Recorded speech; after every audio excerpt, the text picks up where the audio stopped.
Partai Demokrat menggelar konsolidasi Ketua DPD se-Indonesia untuk menampung aspirasi terkait arah koalisi. Konsolidasi internal Partai Demokrat digelar di kantor DPP Partai Demokrat Jakarta Pusat. Ketua Umum Partai Demokrat Agus Harimurti Yudhoyono menyebut konsolidasi ini untuk mendengar suara kader Demokrat di daerah. Konsolidasi ini akan menjadi pertimbangan Majelis Tinggi Partai untuk menentukan arah koalisi.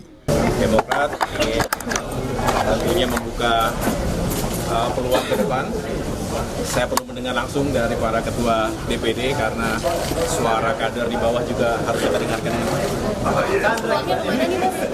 Peluangnya? Nanti ya, pada saatnya akan kita sampaikan ya. Terima kasih ya.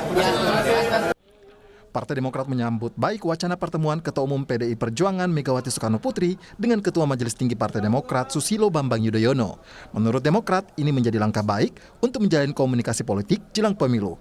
Soal peluang berkoalisi dengan PDI Perjuangan, DPP Demokrat menyerahkan sepenuhnya kepada Majelis Tinggi Partai Demokrat. Pasca kami ditinggalkan, sekali lagi, pasca kami ditinggalkan oleh koalisi sebelumnya, tentu juga komunikasi itu dibangun dengan berbagai pihak, dibangun dengan partai-partai yang lain. Ini dalam rangka membangun komunikasi supaya juga bisa ada arah yang lebih pasti kemana nanti Demokrat akan melakukan koalisi. Komunikasi antara PDIP dan Partai Demokrat semakin dinamis. Sebelumnya Ketua DPP PDI Perjuangan Puan Maharani dan Ketua Umum Partai Demokrat AHY bertemu pada 18 Juni lalu. Di sisi lain, Sekjen PDIP Hasto Kristianto menyebut peluang Megawati bertemu SBY tetap ada dalam konteks membangun komunikasi politik. Tim pemenangan nasional ini kemudian mendapat arahan dari Dewan Pengarah para ketua umum partai. Disitulah komunikasi secara intens dengan partai politik lain, dengan kemudian tokoh-tokoh masyarakat itu akan dilakukan. Mengingat Dewan Penasehat itu juga nanti berasal dari tokoh-tokoh masyarakat. Sinyal terbukanya peluang Partai Demokrat juga disebut oleh Wakil Ketua Umum Partai Demokrat Beni Kaharman. Dalam pernyataan yang kami kutip dari Kompas.com, Beni menyebut Ibu Megawati tidak pernah jahat dengan Demokrat. Beni bahkan menegaskan Mega juga tidak pernah jahat dengan SBY. Sinyal komunikasi antar Partai Demokrat juga sebelumnya datang dari Ketua Majelis Tinggi Partai Demokrat Susilo Bambang Yudhoyono terkait hubungan dengan Megawati. Pada bulan Juni lalu, secara terbuka SBY mengutarakan mimpinya satu kereta bersama Megawati dan Jokowi. Meski tidak menjelaskan secara eksplisit makna dari mimpinya, sejumlah pengurus Partai Demokrat saat itu menafsirkan SBY ingin komunikasi dengan Jokowi dan Megawati berjalan lancar. Usai mencabut dukungan untuk Anies Baswedan, Partai Demokrat kini punya sejumlah pilihan. Bergabung dengan koalisi yang ada atau membuat poros baru, termasuk netral dalam Pilpres seperti pada tahun 2014. Tim Liputan, Kompas TV. Saudara, komunikasi politik telah terbangun, baik PDIP maupun Partai Demokrat sama-sama menyatakan terbuka untuk berkoalisi. Lalu sebenarnya kemana Partai Demokrat akan berlabuh? Benarkah akan ikut mengusung Ganjar atau justru membuat poros baru? Kita bahas bersama Kepala Badan Komunikasi Strategis Partai Demokrat Herzaki Mahendra Putra. Mas Zaki, selamat malam. Sehat selalu. Sehat-sehat Mas, kita juga akan sapa politisi PDIP Arya Bima, tapi kita masih menunggu tersambung teleponnya dengan Mas Bima. Saya ke Mas Zaki dulu. Jadi Mas Zaki, kalau kita bicara soal konfirmasi PDIP dan Demokrat sama-sama belum tegas menyatakan kapan Pak SBY dan Bu Mega akan bertemu, jadi kapan? Ya, kalau menurut kami jika keduanya bisa bertemu itu akan sangat baik. Nah, untuk masalah waktu ya ini kan tentu tergantung dari keduanya. Beliau ini kan punya tugas tanggung jawab dan kesibukan masing-masing. Ini kan kalau Bapak SBY kan Bapak kami ya, Bapak bangsa, negarawan, ya, tentunya beliaulah akan tahu kapan saat yang tepat gitu. Dan itu tentu menyesuaikan juga dengan jadwal Ibu Mega. Ini akan sangat baik ya buat negeri ini, bagaimana ada Presiden RI kelima, lalu Presiden RI yang keenam bisa bertemu, bisa silaturahmi, menjalin komunikasi, dan tentunya buah pemikiran dari beliau-beliau ini masih kita butuhkan. Untuk bangsa dan negara ini ke depannya. Mas Zaki, kan kita sama-sama tahu hubungan Bu Mega dan Pak SBY itu nggak harmonis setelah Pak SBY kemudian mendeklarasikan diri dan naik menjadi presiden kala itu untuk ikut Pilpres. Yang jadi pertanyaan saya gini, ada asumsi tembok Berlin sudah runtuh, artinya Bu Mega sudah mengiyakan untuk ketemu? Ya, kalau Ibu Mega mengiyakan tentunya yang bisa ditanya Pak Hasto gitu ya, atau teman-teman PDIP gitu. Kalau dari kami tentunya kan ya menyampaikan saja kalau misalnya Pak SBY ini sangat terbuka dengan pertemuan ya Ibu Mega jika memang itu bisa diwujudkan. Artinya Atau ini jika sudah ada memang itu konfirmasi terjadi. iya, tinggal menunggu jadwal atau memang masih belum ada konfirmasi, baru ada upaya keinginan melobi untuk bertemu begitu?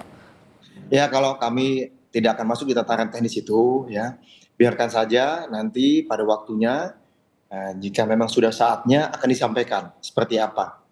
Oke, Mas Zaky, hari ini kan kader-kader DPD, mohon maaf, dari Demokrat ini kan berkumpul ya sejak siang di kantor DPP Demokrat. Apa hasilnya? Ya, ini masih berlangsung, Mbak. Jadi rapatnya masih berlangsung. Awalnya kita hanya ditargetkan 2 jam 2 sampai jam 4. Tapi ternyata setiap daerah ingin sekali ya para pimpinan ini kan para pimpinan.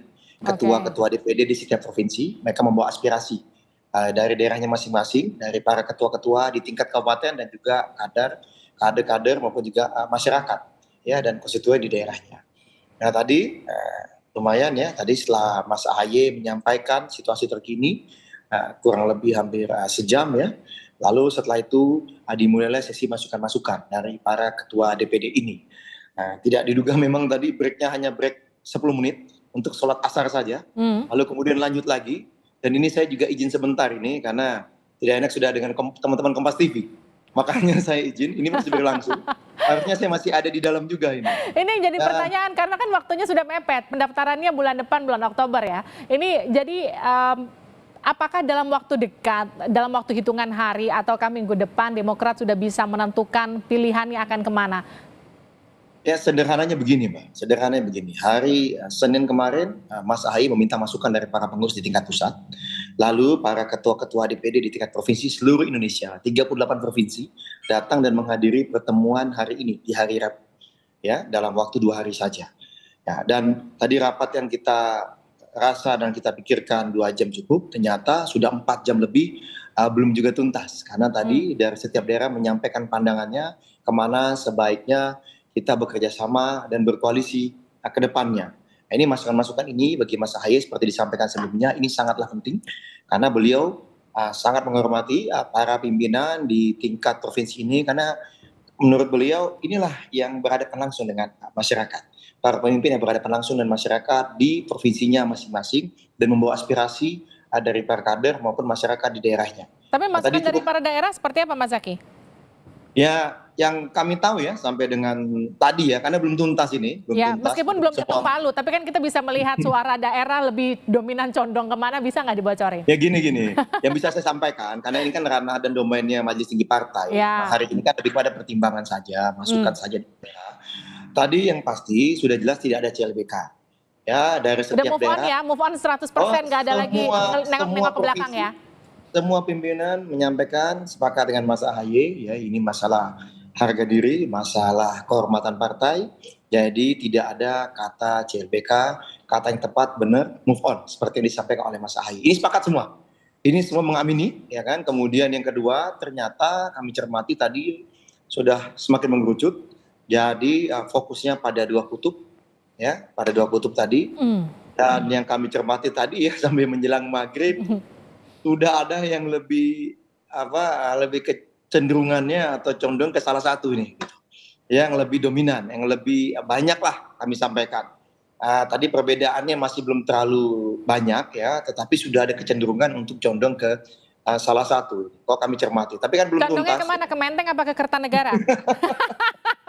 Nah untuk condongnya itu nanti mungkin pada waktunya akan disampaikan.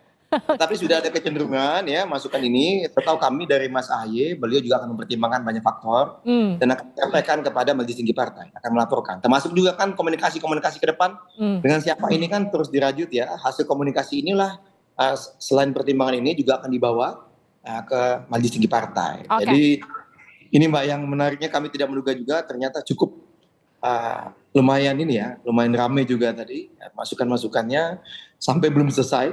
Dan saya tadi sudah diwanti-wanti tolong untuk tidak terlalu lama katanya. Oh iya. Kita nggak lama-lama asal Mas Zaky jawabnya cepet aja. Jadi sebenarnya arahnya kemana? Tapi kalau di koalisi tempat berlabuh nanti Mas AHY nggak jadi bacawa pres, kira-kira Demokrat akan tetap stay atau cabut dukungan lagi nanti? Nah inilah yang kemudian menjadi kesimpulan juga di dalam, ditegaskan Mbak, sama seperti di koalisi sebelumnya, tidak ada keinginan dan tidak ada patokan. apalagi pemaksaan. Ya, bahwa kita akan bergabung ke koalisi yang Mas Ahaye menjadi cawapres. Nggak ada itu. Nggak ada sama sekali. Di situ ditegaskan kembali. Jadi tadi Mbak, kader-kader kami, para pimpinan partai ini juga merasa sakit hatinya, ya mohon maaf gitu ya, merasa terluka. Kenapa? Karena di luar ini sudah kita ini diselingkuhi, ya kan? Tetapi malah kita dituduh seakan-akan kita penyebabnya gitu dengan memaksakan Mas Ahaye. Padahal kita tidak pernah memaksakan Mas Ahaye harus menjadi cawapres. Itu kan permintaan dari mantan, kan begitu. Nah begitu juga, ini kami pertegas Mbak ya, tidak ada keinginan itu, tidak ada upaya itu, apalagi untuk mematok. Fokus kami bagaimana koalisi atau kerjasama yang akan kami rajut ini yang terbaik untuk masyarakat, untuk rakyat Indonesia, bangsa, dan negara. Oke, yang pasti nggak ada CLBK, udah move on 100%, tinggal menentukan apakah kemudian mobilnya akan belok ke Menteng atau ke Kertanegara, nanti kira-kira gitu ya. Ya. Saya mau... Ya tergantung Mas Arya Bima lah.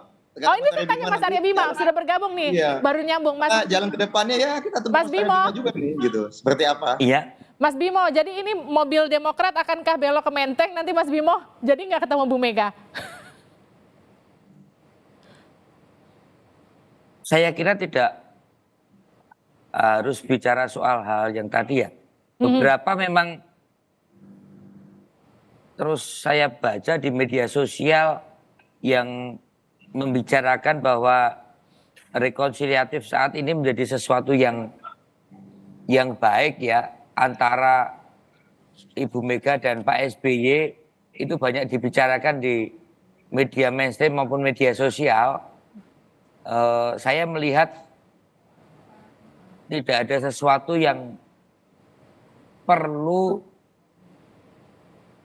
dipertemukan antara Ibu Mega dan Pak SBY dalam hal ini, dalam kaitan seolah-olah itu hanya sifatnya sangat rekonsiliatif yang sangat pragmatis gitu.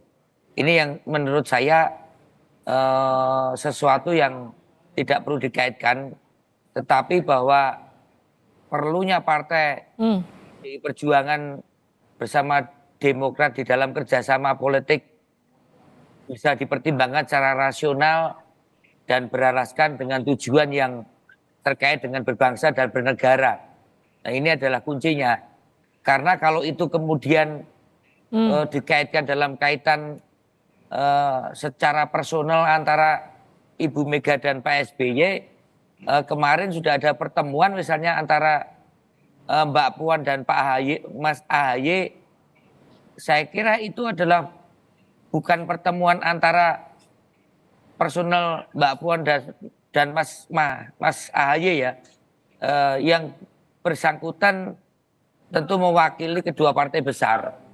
Saya melihat bahwa semuanya saat ini memang perlu bersilaturahmi dan saling ketemu. Dalam kaitan Pilpres pun juga bisa dibicarakan antara Partai Demokrat dan Partai PDI Perjuangan. Artinya PDIP buka pintu ya Mas Bimo untuk Demokrat masuk ya? Beberapa kali Mbak Puan menyampaikan bahwa pertemuan antara Partai Demokrat dan pertemuan antara PDI Perjuangan dalam kaitan Pilpres ini sangat mungkin, yang waktu itu pun masih akur-akurnya dan akrab-akrabnya antara Mas Ahaye dengan Mas Asnis ya. Jadi saya melihat bukan tidak mungkin bahwa ke depan ini akan ada pertemuan-pertemuan selanjutnya dalam kaitan situasi mensikapi kondisi politik atau kerjasama politik yang tadi, yang rasional dan beralaskan dengan tujuan-tujuan kita berbangsa dan bernegara ke depan. Ini yang kata kuncinya. Jadi saya tidak menanggapi soal tadi. Baik. Tapi hal-hal yang rekonsiliatif dikaitkan dengan Ibu Mega dan Pak SBY yang saya baca banyak di media sosial. Kedua beliau adalah kedua tokoh bangsa. Kita hormati tentang positioning beliau, tetapi dalam kaitan politik berbangsa dan bernegara, saya percaya tentu semua hal akan dikedepankan. Itu yang menurut saya ada sinyal-sinyal positif yang pernah disampaikan oleh Mbak Puan bagaimana prinsip-prinsip berpolitik PDI Perjuangan adalah partai yang bisa bekerja sama dengan semua partai politik, tetapi sekali lagi didasarkan pada hal-hal politik kebangsaan dengan dasar-dasar yang semua sudah tahu. Soal Pancasila dan soal NKRI ini adalah sesuatu yang lebih dikedepankan. Saya kira itu, Mbak. Terima kasih Mas Arya Bima, terima kasih juga Mas Zaky sudah bergabung bersama kami di Sapa Indonesia. Terima kasih Mas Zaky. Terima kasih Mas Arya Bima. Salam buat Mas Zaky. Ya, saya sampaikan.